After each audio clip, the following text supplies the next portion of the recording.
கடலூரை பொறுத்த வரைக்கும் மிகப்பெரிய ஒரு பிரச்சனை என்பது சிப்காட் இஷ்யூ தான். அந்த சிப்காட் பகுதியிலிருந்து வெளிவர பொல்யூஷன் தான் கடலூர்ல மிக முக்கியமான பிரச்சனையாக இருக்கு. காங்கிரஸ் 4 முறை ஜெயிச்சிருக்காங்க, திமுக 8 முறை ஜெயிச்சிருக்காங்க. ஒரு திமுக ஸ்ட்ராங் ஹோல்ட் இருக்கக்கூடிய தொகுதியா தான் கடலூர். அதிமுக 3. ஏன்னா கடலூர்ல வந்து 2 திமுக அமைச்சர்கள் இருக்காங்க இந்த ஆட்சியில. எம்ஆர்கே பன்னீர்செல்வம் அவர்கள், சிபி கணேசன் அவர்கள், மொத்தம் 2 அமைச்சர்கள் வந்து கடலூருக்கு இருக்காங்க. அப்படி ஒரு ஸ்ட்ராங்கா இருக்கக்கூடிய ஒரு தொகுதி தான் கடலூர். ஆண் வாக்காளர்கள் பார்த்தோம்னா 1,05,300 பேரும், பெண் வாக்காளர்கள் 1,15,773 பேரும், ஒரு 2,21,152 வாக்காளர்கள் மொத்தமா கடலூர்ல இருந்திருக்காங்க. திமுக கூட்டணியில காங்கிரஸ் நிக்கிறாங்க, ஏ சந்திரசேகர் நிக்கிறாரு. அதிமுக சார்பா எம்சி சம்பத், முன்னாள் அதிமுக முன்னாள் தொழில்துறை அமைச்சர். ஓகே. அடுத்து தாவேகா சார்பில் வி ராஜ்குமார், நாம் தமிழர் சார்பில் சரசு அவங்க நிக்கிறாங்க. ஏன் வந்து கடலூரை வந்து கூட்டணிக்கு கொடுத்தாங்கன்னு பாத்தீங்கன்னா ஒரு மிகப்பெரிய இஷ்யூ அங்க இருக்கு. கடலூர்ல தற்போதைய மிகப்பெரிய ஒரு பேசுபொருள் என்பது bus stand. Okay. Bus stand எங்க இருக்கும்? ஊருக்கு நடுவில் இருக்கணும், எல்லா கனெக்டிவிட்டிக்கு இருக்கிற மாதிரி இருக்கும். கடலூரை பொறுத்த வரைக்கும் நீங்க சொன்ன மாதிரி பஸ் ஸ்டாண்ட் என்பது ஊருக்கு நடுவில் தான் இருந்துச்சு. திமுக ஆட்சிக்கு வந்த பிறகு இந்த பஸ் ஸ்டாண்டை ஊருக்கு வெளியே கொண்டு போற கலாச்சாரம் அதிகமா நம்ம பார்த்தோம். ஃபார் எக்ஸாம்பிள் திருச்சியை ஊருக்கு வெளியே தான் இருக்கு. சென்னையில வந்து வெளியே தான் கொண்டு போயிருக்காங்க. கடலூர்லயும் அதே மாதிரியான ஒரு திட்டத்தை வந்து வெளியே கொண்டு போயாச்சு. அது கடலூர் பஸ் ஸ்டாண்ட் எங்க இருக்கணும்? கடலூர்ல இருக்கணும். ஆனா இங்க கடலூர்ல கிடையாது.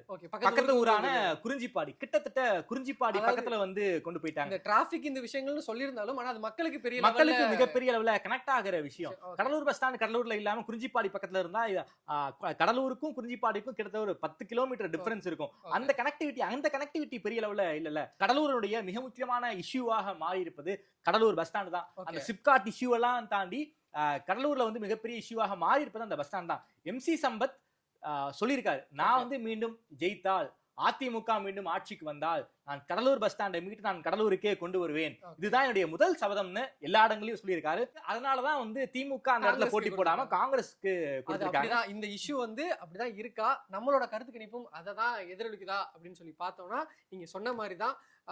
காங்கிரஸ் கூட்டணி ஏ சந்திரசேகர் 31%, அதிமுக எம்சி சம்பத் 39%, தாவேகா வி ராஜ்குமார் 21%, நாம் தமிழர் சரசு 9% வராங்க.